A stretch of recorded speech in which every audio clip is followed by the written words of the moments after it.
또 비유로 말씀하시되 맹인이 맹인을 인도할 수 있느냐? 둘이 다 구덩이에 빠지지 아니하겠느냐? 제자가 그 선생과 정치 못하나 무릇 온전하게 된 자는 그 선생과 같으리라.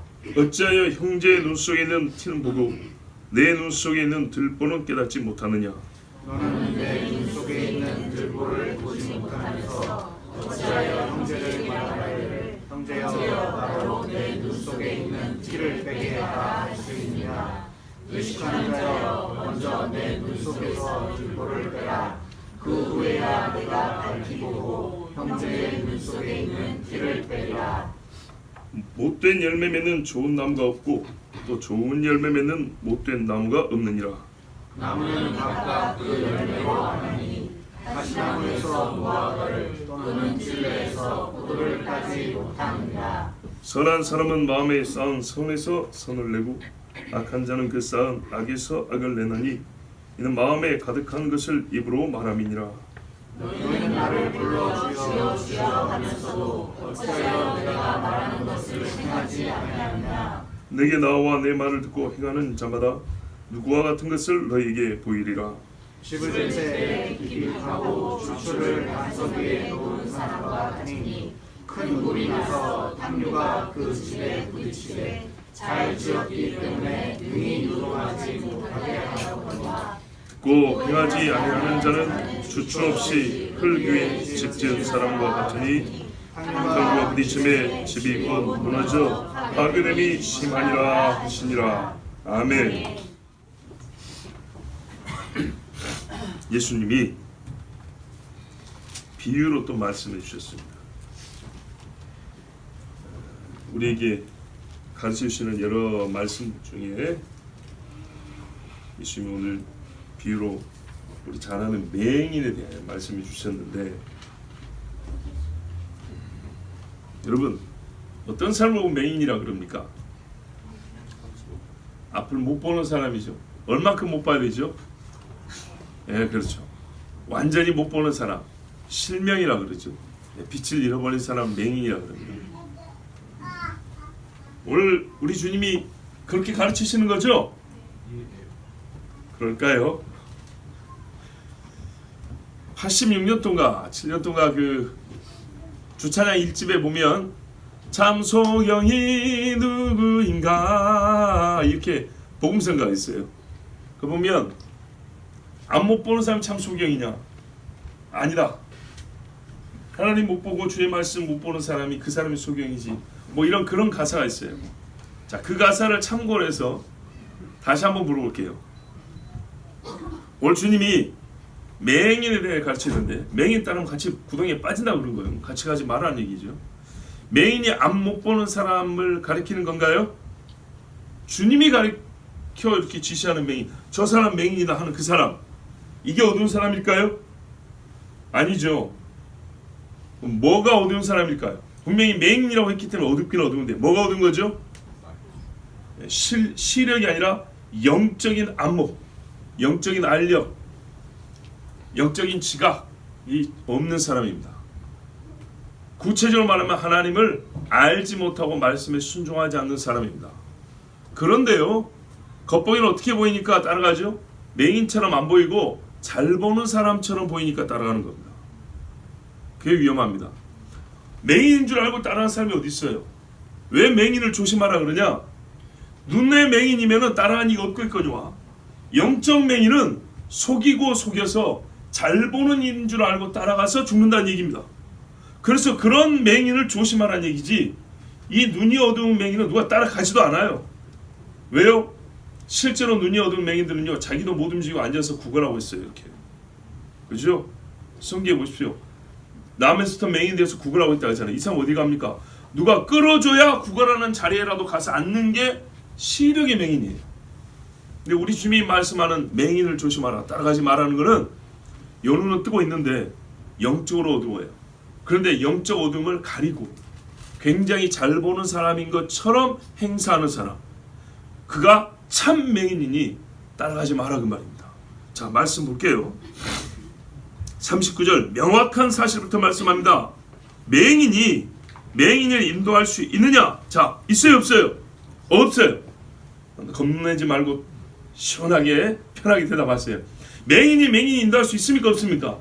없죠. 둘이 다 구덩이에 빠집니다. 구덩이 정도만 빠지면 다행이죠. 물에 빠지면 죽습니다. 왜 그렇습니까? 구덩이에 빠지면 숨을 쉴 수 있죠. 소리는 지를 수 있죠. 벽을 더듬을 수는 있죠. 물에 빠지면요, 어딘지도 몰라요. 물 먹고 소리 지르지도 못해요. 몇 분이 못 지나서 힘이 빠져서 꼬르륵 들어가 버립니다.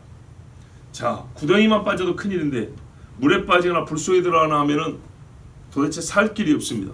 그러니까 맹인을 따라가는 자도 없고, 또 맹인인 주제에 다른 사람을 인도하겠다는 사람도 없습니다. 거기다가 둘이 다 맹인이다. 그러면은 세상에 이렇게 최악의 파트너는 없습니다. 이런 관계는 있으면 안 돼요. 자, 명백한 사실로부터 우리 주님이 우리에게 이제 깨우침을 줍니다. 이런 경우는 없다는 겁니다. 이렇게 안 해요. 누구도 원하지도 않고. 40절 보세요. 제자가 그 선생보다 높지 못하나 무릇 온전하게 된 자는 그 선생과 같으리라. 왜 난데없이 갑자기 제자 이야기인 거예요? 어울리지 않게 보이죠. 맹인 이야기 시작해놓고 난데없이 왜 제자 이야기냐고요. 그래서 제가 설교 서두에 말씀드린 걸 이제 딱 떠올리면 이해가 될 겁니다. 이 눈이 어두운 자를 얘기하는 게 아니라 그랬죠. 자, 제자인 척 하는 경우에 따라갈까요? 안 따라갈까요? 척 할 때 모르면 따라가는 거예요. 일단 말씀 그대로 보면 권위와 지위는 제자가 선생보다 높지 못합니다. 그렇죠? 그러나 사역의 결과는 제자가 선생과 같거나 더 클 수도 있습니다. 예수님이 참 제자들이 그랬잖아요. 너희가 성령을 받으면 내가 한 일을 너희도 할 것이요, 내가 한 것보다 더 큰 것도 하리라. 그래서 제자들이 했지요. 그러니까 맞습니다. 말씀 그대로 맞는데 왜 이 자리에 이 말씀, 이 지당한 말씀인데 이 지당한 말씀을 왜 맹인 다음에 바로 연결했냔 말이죠. 그리고 또 다른 주제가 나오면 한 절 한 절이 개별적 교훈이구나 생각할 수 있지만 그 다음 절 오면 처음에 나온 맹인 이야기가 연속된다는 걸 알 수가 있어요. 그러니까 전체로 볼 때는 맹인 이야기를 하시면서 이 제자 이야기가 필요해서, 맹인에 관련된 교훈을 줄 때 제자 이야기가 필요해서 여기에 제자 이야기를 하신 거예요. 어떻다고요? 선생과 똑같으면 온전한 제자라는 겁니다. 근데 선생과 같지 못하면 어떤다고요? 참 제자가 아니고 온전하게 된 제자가 아니라는 말씀입니다. 자, 47절 한번 볼까요? 내게 나와 내 말을 듣고 행하는 자마다 누구와 같은 것을 너에게 보이리라. 예수님께 나와서 예수의 말을 듣고 예수의 말을 그대로 행하는 자, 우리가 그런 사람들 뭐라고 부릅니까? 제자라 부르죠. 그런데 예수님이 그런 사람은 누구와 같다는 것을 보여준다고 그랬어요. 누구와 같을까요? 예수님의 제자가 누구와 같을까요? 예수님과 같죠. 그러니까 사도행전을 하면 꼭 예수 미워한 것처럼 유대인들이 제자들을 미워하고 죽였지 않습니까? 예수님이 생전에 계실 때 말했어요. 사람들이 때가 되면 이게 하나님을 섬기는 도라하면서 너희를 잡아 죽일 것인데 왜 그러냐면 나를 미워하기 때문에 너희를 죽인다 그랬어요. 아니, 예수 미워서 예수 죽이면 그만이지 왜 예수 미운데 제자들을 죽이냐 그 말이죠. 똑같으니까. 왜 애비가 미우면 자식이 밉냐 이 말이죠. 똑같으니까. 자, 이제 연결이 되시죠? 자, 그러니까 무슨 말이에요? 40절에 제자가 선생보다 권위와 지위가 높지는 못하지만 온전하게 되면 그 선생과 같다. 온전함이 뭐냐? 47절과 이렇게 보면 말을 듣고 행하는 자, 바울, 베드로, 요한, 온전하게 된 제자죠. 이 온전하게 된 제자는 가는 데마다 예수님이 직접 한 것처럼 똑같은 일을 했고, 예수님이 세울 교회들을 그들이 직접 세웠어요. 베드로가 세운 교회는 누구 교회입니까? 베드로 교회입니까? 아니죠. 예수님 교회죠. 그렇게 된 것입니다. 이런 사람들을 참 제자라고 합니다. 온전하게 된 제자라고 합니다. 그래서 세상에서 말해주기를 이 제자는 예수 같다 이렇게 말합니다. 여기서 지나친 인간들은 예수님과 동등하여 이 제자들을 신성시하는 문제가 있습니다. 이것은 잘못이지만 예수님의 말씀대로 보면 참 제자는 내 말을 듣고 행하는 자고 그는 어쩐다고요? 그 선생과 같다 그랬습니다. 사역의 결과. 그는 선생과 같은 겁니다. 사역의 결과 같다는 말은요, 사역의 행위도 같다는 얘기죠. 예수님처럼 가르치고 예수님처럼 살고 예수님 같은 열매를 맺는다는 겁니다. 자, 우리가 평소에 제자 할 때 그 내용 여기 다 들어있지 않습니까? 제자입니다. 이 사람 맹인일까요? 눈 뜬 사람일까요? 눈을 떠도 제대로 뜬 사람이죠. 상징적 사건으로 말하면 비늘이 벗겨진 바울과 같습니다. 41절을 보십시오. 역시 일반적 교훈으로도 훌륭한 말씀입니다. 그러나 맥락으로 보면 이게 바로 맹인의 특징과 특기를 보여주는 말씀입니다. 맹인은 이런 행위를 잘해요. 보십시오. 어찌하여 형제의 눈 속에 있는 티는 보고 내 눈 속에 있는 들보는 깨닫지 못하느냐. 가짜 제자죠. 참 제자는 어떻게 했어요? 전부 다 주님 앞에 나올 때 주여 그랬어요. 나는 죄인입니다 그랬어요. 어찌하여 영생을 얻을 수 있습니까? 라고 하나님이 기뻐하실 만한 주제를 가지고 그것의 사모함과 갈망을 가지고 주님 앞에 나온 사람들이었어요. 철밥통을 버리고 온 사람들이었어요. 그런데요, 가짜 제자들은 이래요. 형제라고 불리긴 해요. 서로 간에 형제라고 부릅니다. 그러니까 여러분, 사두개인과 바리새인을 대번에 떠올리면 조금 문제가 있는 거예요. 유대인 세계니까 뭐 형제라고 할 수 있다 하지만은 좀 우리가 좁혀서 말해보면요, 그리스도인이라고 부르는 사람들 가운데, 왜냐하면 실제 얘기가 더 위험하잖아요. 그리스도인 중에 누가 바리새인 쫓아가겠습니까? 그러나 그리스도인 중에 나도 사도라는 일을 쫓아나가는 일이 있고 나도 제자라는 일을 쫓아가서 이단에 빠진 사람 많지 않습니까? 그러므로 여기서 형제가 유대인들끼리 말하는 것일 수도 있지만 우리는 조금 더 엄밀하게 말씀을 듣기 위해요. 더 경계의 말씀으로 주의하여 듣기 위하여 그리스도인이라고 한번 생각해 봅시다. 그리스도인 형제들끼리 제자라고 하는데 어떤 특징이 있는 자들이 맹인이냐 하면 잘 본답니다. 자, 41절 같이 읽습니다. 시작. 어찌하여 형제의 눈 속에 있는 티는 보고 내 눈 속에 있는 들보는 깨닫지 못하느냐. 아멘. 주님이 말씀하는 맹인은요, 눈먼 자가 아니에요. 잘 보는 사람입니다. 얼마나 잘 보냐. 여러분, 행위는 잘 보이죠? 보십시오. 보입니까? 안 보입니까? 잘 보이죠? 제 눈 속 보이세요? 안 보이죠? 얼마나 잘 보이냐면 보세요. 형제의 눈 속에 있는 티가 보인대요. 우리가 집에서 말입니다. 일하다가 들에서 일하다가 바람 불면 티가 들어요. 흙이 드는 수도 있고 뭐 이렇게 가시나 아니면 그 풀잎, 작은 풀잎 같은 게 날아다니다가 들어가는 수가 있어요. 그러면 티가 들었대 본인은. 그래서 어떻게 해요? 눈을 못 떠요. 가족들에게 티 들었으니까 좀 빼내달라고 해요. 자, 그래서 보세요. 티를 빼겠다는 목적의식에 투철하여 눈을 까서 보는데도 안 보인대요. 티가 어디 있다는 말이냐? 아니, 이쪽이 여기 있자는데 안 보이는데 티가 잘 안 보이는 거예요. 눈을 이렇게요, 눈꺼풀을 까고 가까이서 봐도 잘 안 보이는 게 티라고요. 맞습니까? 틀립니까? 맞죠? 굉장히 긴장하시네요. 이러지 말고 크게. 맞습니다. 뭐 제가 뭐 지금 티 찾겠다 한 거 아니잖아요. 그렇게 안 보이는 거예요. 저는 말씀을 여러분 진짜 실제적으로 들려주려고 하는 이야기입니다. 눈을 보고 가까이서 보고 봐도 티는 잘 안 보입니다. 그런데 얼마나 이 맹인은 잘 보냐면 이렇게 쓱 지는데 누구 눈 속에 티 들었네 이런답니다. 굉장한 실력자죠. 이게 맹인이래요. 형제의 눈 속을 본대요. 그리고 얼마나 관심이 많으면 남의 눈을 그렇게 잘 보고 다녀요. 기가 막힌 사람입니다. 옷매무새도 잘 안 보이는데 얼마나 집중력이 좋은지 남의 눈을 그렇게 세밀하게 보고 다니고요. 이기서 봐도 안 보이는 티가 멀리서 스치기만 해도 보이는 사람이 돼요. 그러니까 바리새인이거나 바리새인류인 거죠. 그렇죠? 그래서 대번에 바리새인 생각이 쉽지만 우리 그러면 남 얘기처럼 들으니까 그러지 말고 형제라고 했으니까 우리 교회라고 하면 생각하잖아요. 그래야 나 자신을 더 말씀 앞에 가까이 데려올 수가 있어요. 자, 형제의 눈 속에 있는 티를 보는 시력과 주의력을 가지고 삽니다. 그리고 때로 실제로 티를 발견합니다. 항상 실패하지 않습니다. 옆에 사람들이 정말 본인도 모르는 티인데 봤더니 진짜 티가 있는 경우가 있어요. 와, 성과물이 있긴 있어요. 근데 문제는 말입니다. 이 사람은 어떤 사람이냐면 자기 눈 속에는 뭐가 있다고요? 들보가 있대요. 들보. 근데 우리 반대편에 생각해 보면 말입니다.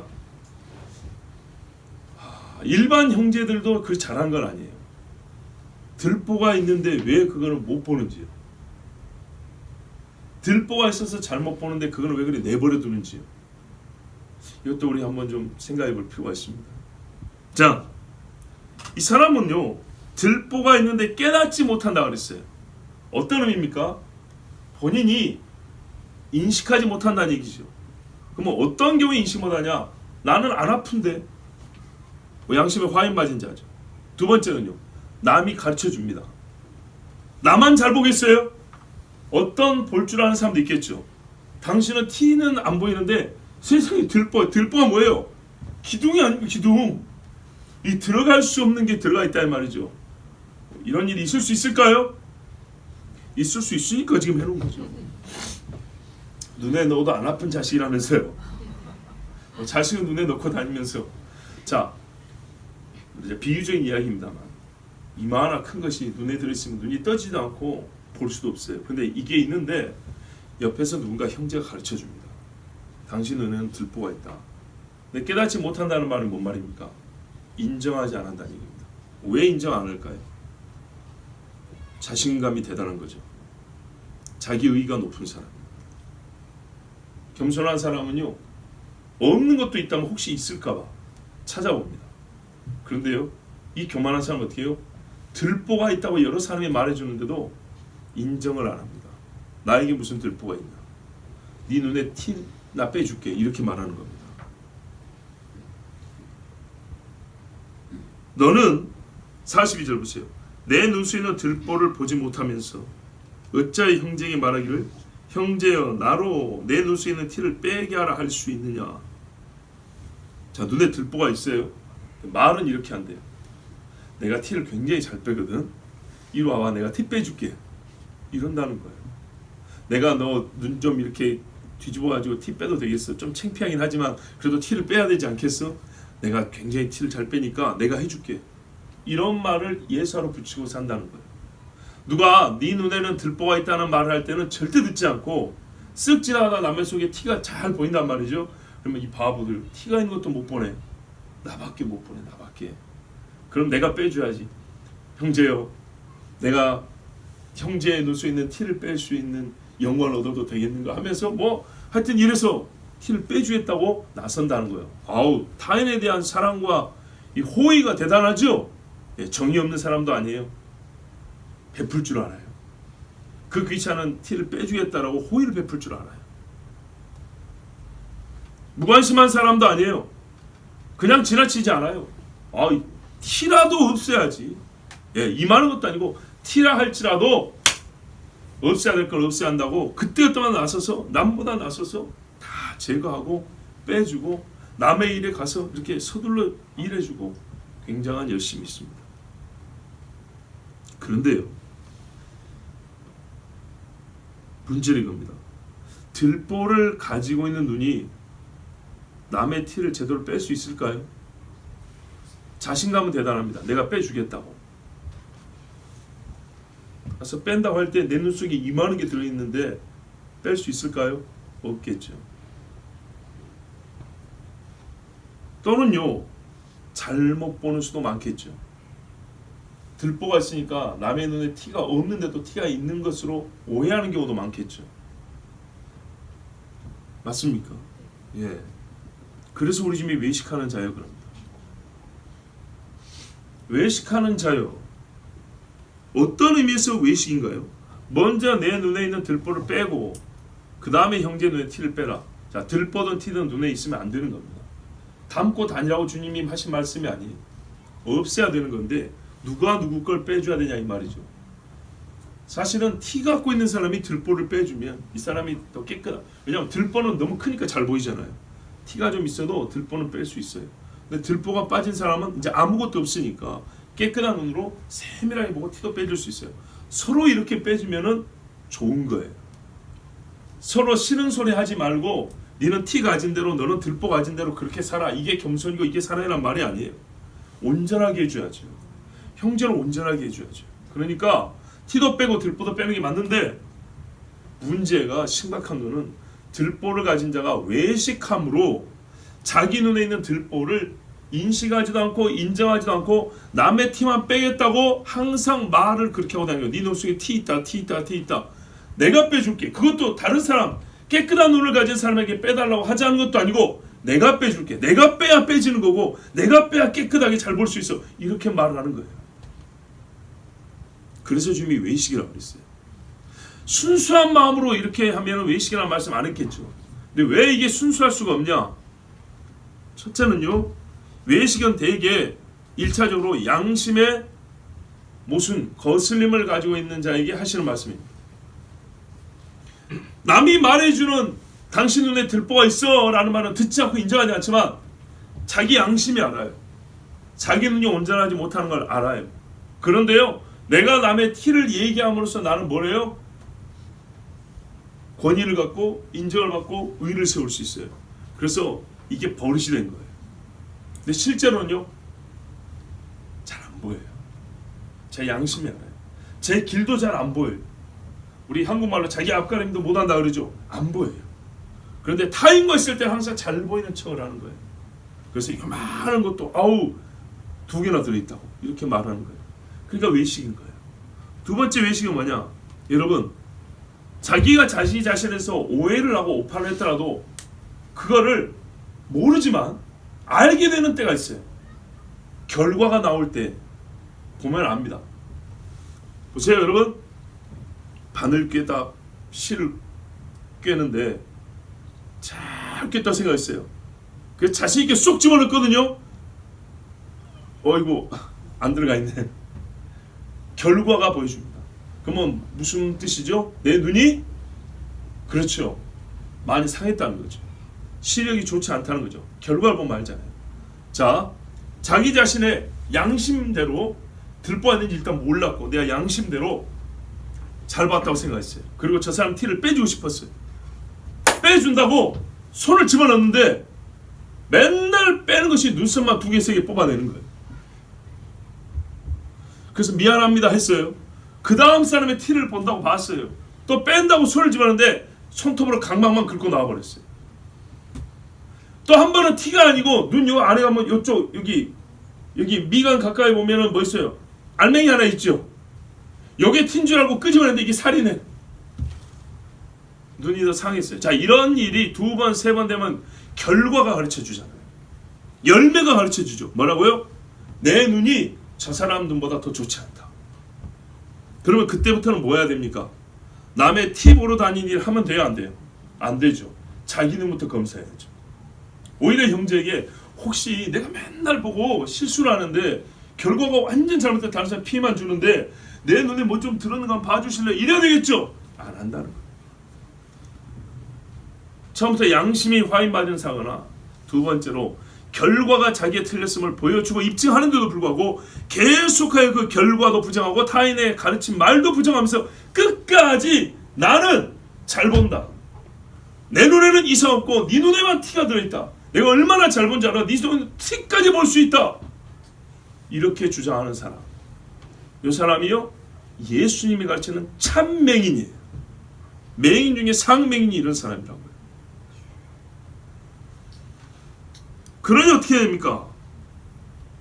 여러분, 이 사람을 죽이자는 말 아니에요. 매를 때리자는 말이 아니로 자제시켜야겠죠. 형제간에 해가 있으면 안 되겠죠. 그렇죠?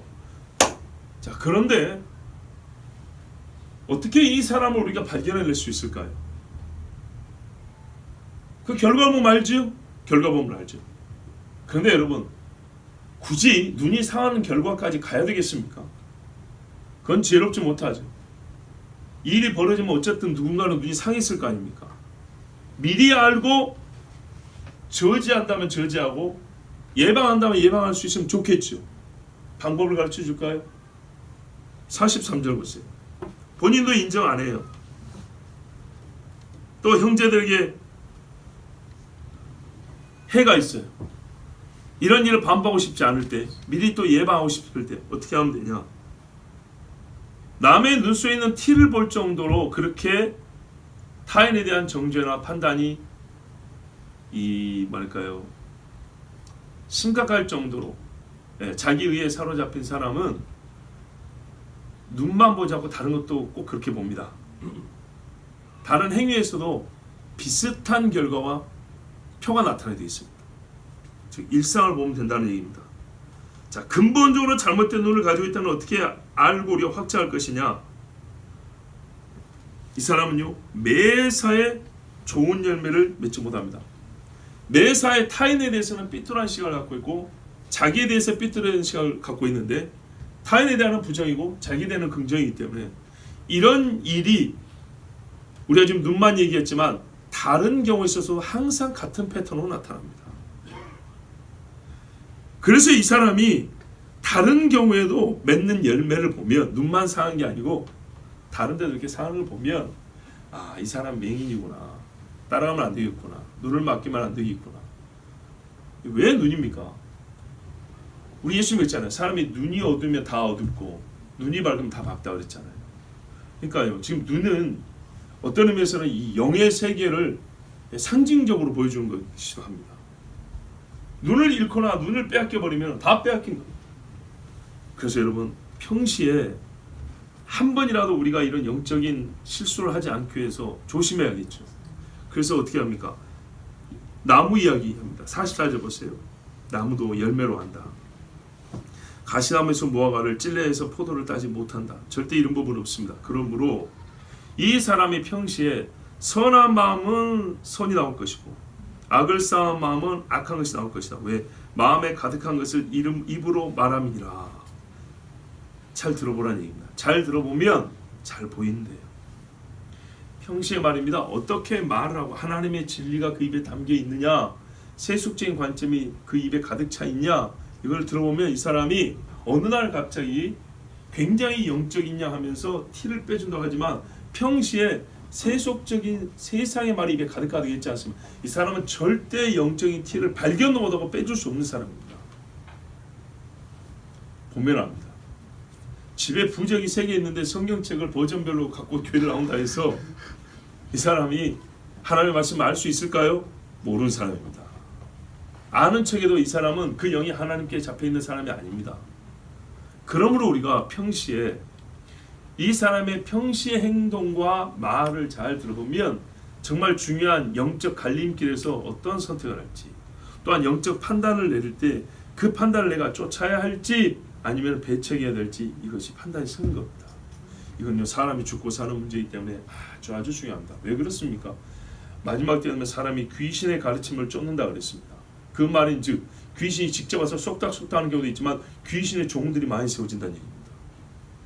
사단의 종들이 많이 세워지는데 하는 말은 광명의 천사와 같은 입놀림을 가지고 있다 하니 속지 않을 수 있냐 이 말이죠. 집을 똑똑똑 다니면서 부녀를 미혹하는 자들도 있다 했습니다. 바울 옆에 따라다녔지만 언젠가부터 세상 사람이 보여가지고 대만은 세상을 사랑하여 갔답니다. 사랑하여 마음을 뺏겼다는 얘기죠. 모세와 아론이 살아있고 불기둥 구름기둥에 성막에 율법에 법궤가 있어도 저기 번제단이 있어도 미디안 여자한테 들어가서 바알보레 절하고 고기 떠먹고 여자도 놀고 온 사람이 몰래 가서 놀게 하고 하나님 앞에 죽임당한 자가 얼마나 많습니까? 섞인 무리가 있다 했습니다. 우리가 신학적으로 볼 때도 영지주의니 이단이라 하는 것들이 언제 많이 생겼습니까? 사도들이 교회를 막 세웠을 때, 그리고 그 직후에 많이 세워졌습니다.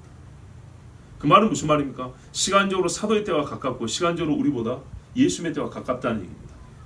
가까운데 왜 그때 이단이 생겼을까? 1000년이나 지난 다음에 생기지. 여러분 속이기가 쉽잖아요. 가까우니까. 30년 전에 내가 사도 바울한테 배웠다. 40년 전에 요한하고 내가 같이 교회 개척한 사람이다. 요한한테 들었는데 교회에서 예배 그렇게 하는 거 아니래. 성찬식 그렇게 하는 게 아니라면서 이상하게 가르친대요. 이제 막 복음을 듣는 사람들이 얼마나 그걸 분별할 수 있겠습니까? 그런 거예요. 오히려 예수님의 때와 시간적으로 가까울 때 예수님 이름 빙자에서 나온 사단들이 많은 거예요. 거짓말인가요? 사도행전에 보면 뭐라고 했습니까? 베드로가 와서 예수 이름을 배우는 척 귀신을 쫓으니까 마술사 시몬이 돈 주고 사겠다 했잖아요. 흉내 내가지고 나도 귀신 한번 쫓아본다. 그렇죠. 스게와의 7 아들들 어떻게 했습니까? 내가 예수의 이름, 바울이 믿는 예수를 빙자하여 명하노니 더러운 귀신아 나가라 그랬죠. 나가요 안 나가요?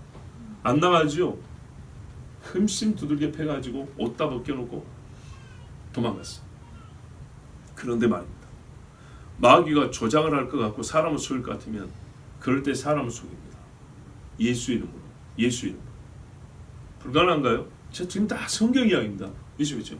주여 내가 주의 이름으로 귀신을 쫓고 주의 이름으로 기적을 행했나이다. 참되게 하면 예수 이름으로 귀신을 쫓는 게 맞는 겁니다. 근데 마귀가요 연출을 하고 쇼를 할 수 있다고요. 그걸 분간해야 되는데 그 현재에서 어떻게 분간할까요? 따라가면 맹인이라 지옥 가는데 어떻게 분간할 거냐고요. 그래서 어떻게 해요? 뒷조사라는 얘기가 아니라 사람은 냄새가 나게 돼 있어요. 그림자가 보이게 돼 있다고요. 저 사람 지금 보이는 모습하고 그림자의 모양이 다르다는 거예요. 가짜네. 맹인이네. 여기서는 향수 뿌리고 와서 멋진 향을 내는데 일상 가정생활을 보니까는 어이구 첩이 2명 3명이네.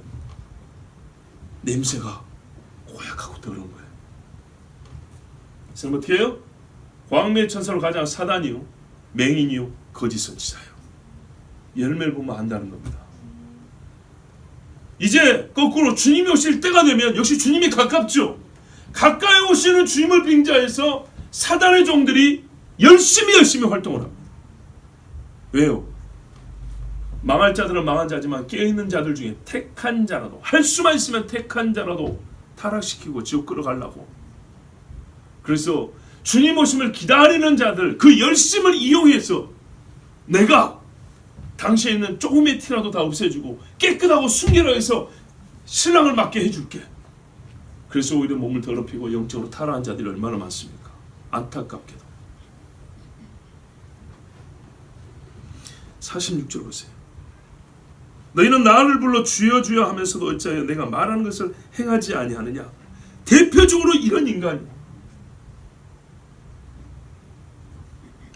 그러니까 형제를 바리새인과 사두개인으로 자꾸 이렇게 치마 만든다고요. 주여 주여 부른다지 않습니까? 내게 나와 내 말을 듣고 행하는 자마다 누구와 같은 것을 너희에게 보이리라. 이미 말씀드렸어요. 이 사람들이 참 제자고요. 요 행위가 평시에 나타날 때 평시에 열매를 보랍니다. 평시에 말을 들어보고 평시에 행실의 방향을 잘 보라는 겁니다. 예수를 따라가지만 실수한 것이냐, 예수를 따라가지 않으면서도 예수 따라간 척을 한 것이냐, 분간하기 어렵지만 반드시 필요합니다. 행하는 자는 누구와 같냐? 예수님과 같고 선생님과 같은 온전한 제자입니다. 자, 최종적으로 이 46절에서 49절 우리 마태복음 7장 24절에서 27절 말씀이잖아요. 산상수훈의 결론이잖아요. 앞에 있는 모든 말씀의 결론이면서 모든 유형의 사람들을 집약해서 결론으로 주신 말씀이면서 모든 유형의 결론이니까 낫게로도 결론이 되죠. 즉 맹인에 대한 말씀의 결론도 된다 이 말입니다.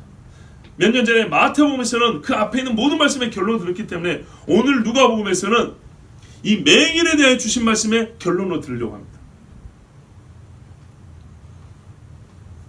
이 맹인들 그 최후가 어떻게 됩니까? 이 사람들 실제 어떤 사람이었냐? 하나님의 말을 듣고 듣지 아니하는 자, 남의 티를 빼준다 하지만 자기 속에 들보아 있는 자, 이 사람들은 어떤 사람이냐면 최종적으로 주님이 또 하나의 비유로, 이 사람에 대한 비유로 결론을 내줍니다. 집을 짓는 사람인데 깊이 파고 주추를 반석 위에 놓은 사람이 있고 주추 없이 흙 위에 집 지은 자가 있다 그랬어요. 떠 있는 거죠. 그러니까 흙 위에 떠 있는 집인 거예요. 밑에 파서 바위에다가 구멍을 뚫고 기둥을 세운 그런 집 지은 자가 있고 힘들고 귀찮아서 흙바닥 위에다가 그대로 집을 세워놨다 이 말입니다. 얹어놓은 거죠. 얹어놓은 거. 자, 겉보기에는요 모릅니다. 땅과 집 경계 사이에 잔디 깔아가지고 그 경계선 안 보이게 해버리면, 아니면 몰딩 한다 그러죠. 뭐 이렇게 발라버리면 이게 뿌리가 10m 밑에 박혀 있는 건지 아니면 흙 위에 떠 있는 건지 모릅니다. 안 보여요. 집에 들어가면 내부 똑같고 겉보기에 사진 찍기 멋지고 똑같고 기초를 어디다 박았는지를 잘 모릅니다. 그런데요, 주님이 어떻게 해요? 테스트 해본다 그러죠. 큰 물이 나서 탕류가 그 집에 부딪히네. 탕류라는 말 이해하시죠? 큰 물이 나면 온갖 잡동사니가 물에 다 휩쓸려 갑니다. 그래서 물의 힘만으로도 쓰러지는 집이 있는가 하면요, 이미 물이 쓸고 온 돌, 바위, 나무들 이것들이 같이 부딪히니까 집이 한 방에 넘어가거든요. 그게 탕류입니다. 이게 그 집에 부딪히되 잘 지었기 때문에 능히 요동하지 못하게 하였거니와. 맞습니다. 깊이 주추를 이 반석 위에 세운 집은요, 이런 떠밀려오는 것들이 무너뜨리지 못합니다. 어떤 의미인지 아시겠죠? 보세요. 떠밀려오는 것들은 이미 땅 위에 떠 있는 거죠. 그런데 이 집은요, 반석, 이 밑에 있는 기반함에다가 깊이 뿌리를 박았기 때문에 집이 뒤집어져서 통째로 쓸려가는 일이 없어요. 이것들이 떠밀려오는 것이 부딪힌다고 집이 없어지는 일이 없어요. 그런데요, 주추 없이 흙 위에다 지은 집은 어떻게 되냐? 와서 물이 한번 딱 부딪히면요, 그대로 옮겨가 버리죠. 집이 그대로 떠밀려가는 거. 그리고 떠밀려 가다가 어디 저기 부딪히면 깨지고 무너져서 흔적도 없어져 버립니다. 집이 그렇게 됩니다. 그런데 뭐라면 지금 사람 이야기죠. 이렇게 집 지은 자와 같다고 했습니다. 먼저 있는 사람은요, 집을 소유하고 보존합니다. 두 번째, 주추 없이 집 지은 사람은 어떻게 됩니까? 집 없는 자가 됩니다. 새 예루살렘을 얻을 것입니까? 아니면 마귀와 함께 집이 아니요 저 불못 속에 들어갈 것입니까? 맹인은 구렁이에 빠진다 그랬죠. 아까 말씀드렸어요. 이왕 비유를 할 거 물에 빠진다면 더 위험하죠. 우리가 더 경각심을 할 텐데 왜 주님이 구덩이라고 했을까요? 무적행, 구덩이, sure, 불구덩이. 여기는 이 땅에는 물보다 더 위험합니다. 더 위험하다? 비교형으로 쓸 수가 없어요. 소망이 없고 구원이 없고 하나님의 무서움만 경험하는 곳이, 하나님이 통치하지 않는 곳이 아니라 하나님이 무서움으로 통치하는 곳이에요. 거기가 지옥입니다. 구덩이. 여러분, 말씀이 무엇을 가르치는지 아시겠죠? 다 맹인에 관한 말씀입니다. 주의 말씀을 듣고 행하지 아니하는 자 형제이지만 제 눈에 들보를 보지 못하는 맹인입니다. 자, 보세요. 맹인이 누군지 아시겠죠? 내가 주님의 말씀을 듣고 행하지 아니한다 그러면 내가 맹인인 겁니다. 어떤 의미의 맹인이냐? 내 눈 속에 이미 들보가 있습니다. 그래서 나는 교회와 성도를 제대로 못 봅니다. 그런데도 제대로 보는 양 할 때가 많습니다. 한때 제대로 볼 때가 있었거든요. 왜 이렇게 말하냐? 불순종이 쌓여가면 쌓여갈수록 들보가 많아지고 들보가 커지죠. 순종은요, 눈이 맑아진다는 겁니다. 반대로 보면 되니까요. 탕류에 떠밀려는 결과를 보인 그 사람은 우리가 전에는 몰랐을지 몰라도 맹인이었던 것입니다. 세상을 따라 가버리면 그 사람은 예수의 제자 아니었던 것입니다.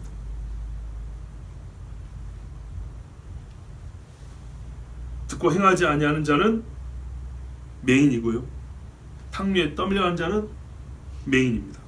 또 맹인은 역시 탕류에 떠밀려가고 집이 없고 결과 떠밀려 구덩이에 들어갑니다. 이 사람이 맹인입니다. 그러니까 여러분, 내가 맹인이 되면 안 되겠고 또 맹인을 따라가서도 안 되겠죠.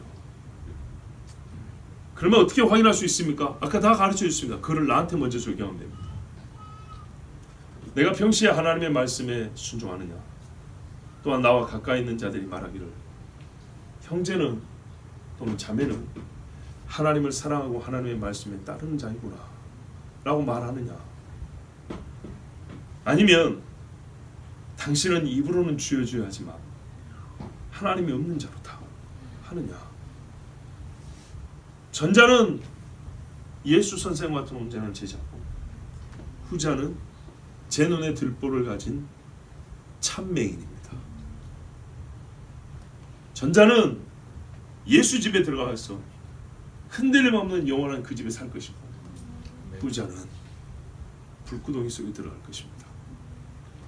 하나님의 말씀이 확실합니다. 아멘.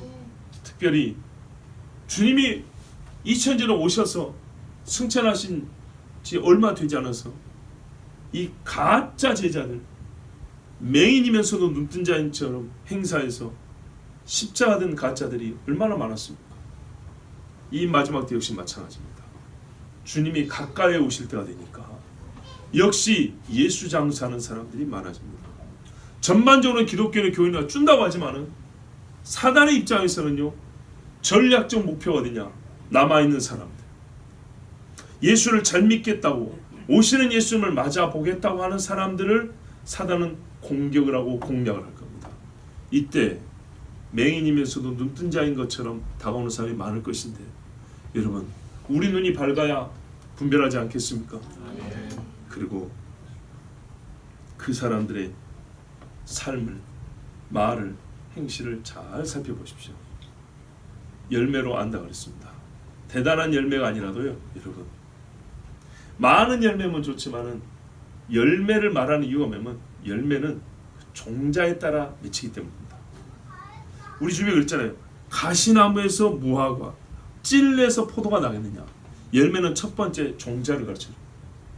두 번째는 열매가 튼실하면요, 그 나무의 건강함이죠. 많이 맺으면 그 나무에 더욱 건강함이나 열심, 사람을 하면 열심을 보여주겠죠. 최초는 뭐라고요? 종자라고요. 진짜 천사냐? 광명의 천사로 가장한 마귀냐? 그리스도의 제자냐? 마귀 제자냐? 종자를 확인하는 것이 중요합니다. 양이냐?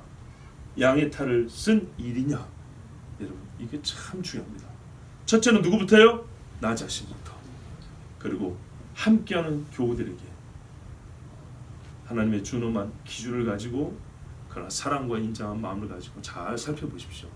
혹 내가 들보를 가지고 남의 티를 빼겠다는 일을 해온 이력이 있다면 오늘 이 말씀 통해서 즉시 회개하시고, 하나님, 내 눈에 들보를 빼주십시오. 그렇게 기도하십시오. 그럼 우리 하나님께서 사랑하시고 불쌍히 여기사 응답하실 줄로 믿습니다. 기도하겠습니다.